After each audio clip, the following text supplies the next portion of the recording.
Over there by you. 1, 2, 3, 4, 5. 6. Thank you all for coming for my speech, or my public speaking on my multicultural speech for this semester. I am going to share with you some information on world wedding traditions or Asian traditions, and I'm going to do this on the betrothal period because I think that's important to a lot of girls or ladies. From worldweddingtraditions.com, 2002 to 2004, we're going to start with Japan, and some of their betrothal traditions. There's a lot of gifts, and there's a lot of symbolism that goes with these gifts. For one, the Japanese man will give his potential bride seaweed, which is also called kanbu, and it is the symbolism of a childbearing woman. Well, that's important when you're talking about getting married. Another thing is the long white piece of hemp, and what this symbolizes is growing old and gray together. They also have, and I have here, a folding fan. And this folding fan represents future wealth and growth. And it's hot. So it comes in handy. Most gifts that are given on this, they're covered or wrapped in this ornate rice paper. And the main gift is money, and it's given in this special envelope that, because of its worth, it's very hard to get into. So it's like tied with all these strings that are interwoven, so that it's impossible to unlock or unravel. And the main gift is money, and it's usually around $5,000. That comes in the special envelope is called a shugi bakuro. And the strings are made in gold and silver, so that it's better quality, so that it can't be unraveled. Next, we go to Korea. We traveled to Korea through AsianHotels.com in 2009 by Jen G. The betrothal period is from the Knot.com and an author called Shushu Costa. She is the author of Wild Geese and Tea. In 1997, she's an American wedding planner. And she talks about how the gentlemen or the friends from the groom's friends will go and they dress up in these costumes and they black their faces and they go in front of the house and they start chanting, like, it's called hom, which are these gifts, and they go out there and they chant, like, hom for sale, hom for sale. And that's just meaning for the family to come out and offer them money for these gifts.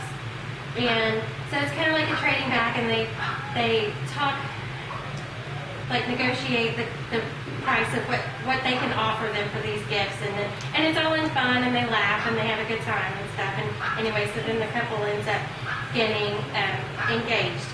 The groom's family will present the bride's family a whole roasted pig, and I'm not real sure what that represents, but it is a big deal. And then they have a fortune teller come in, and the reason they do this is they want to make sure that the couple is right to marry, and they see a future between these two. The reason why is because just their engagement gifts are worth $30,000 to $40,000. That's not counting the cost of the wedding. So this is their big thing is the engagement. So they want to make sure that these people are going to be together for a while. Before the wedding, the groom's gift to the mother will be a wild goose, which through the years has gone to a wooden goose to just present the bride's mother with. And the reason is because geese mate for life. So it's symbolism of mating for life within your bride. Last, we'll go to China.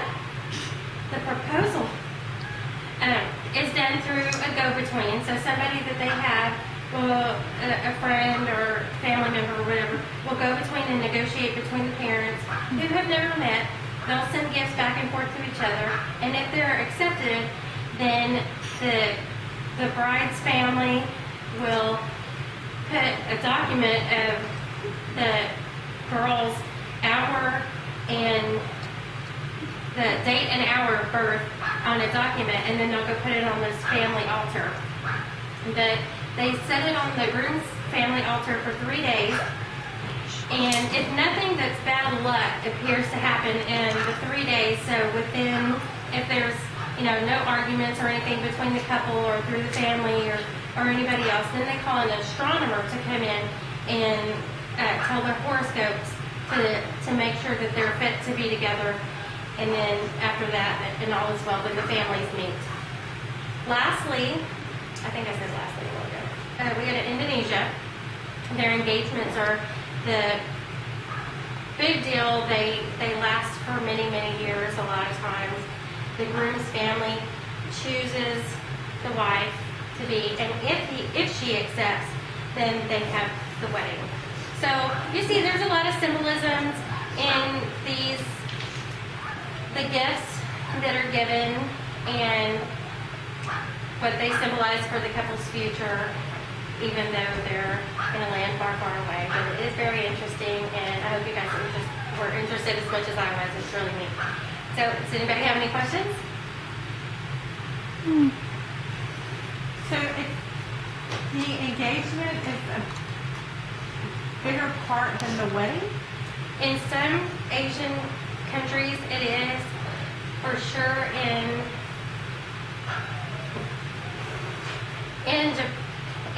Korea, it is, and in Indonesia, the engagement period just lasts a lot longer. But the most important one is the Korean one, where they do the fortune tellers, because their gifts are so extravagant.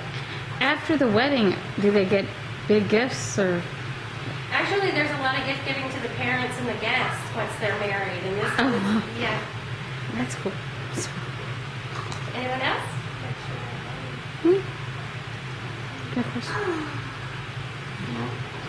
Are all the engagement periods short or long, or is it specified, or does the couple get to choose?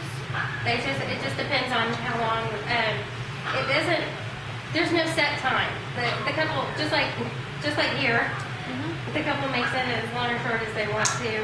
The biggest thing is, in the different families and the different traditions that they go through and go through all the steps with the fortune teller and the astronomers and all that stuff, and they go through their rituals of their engagement. Thank you very much.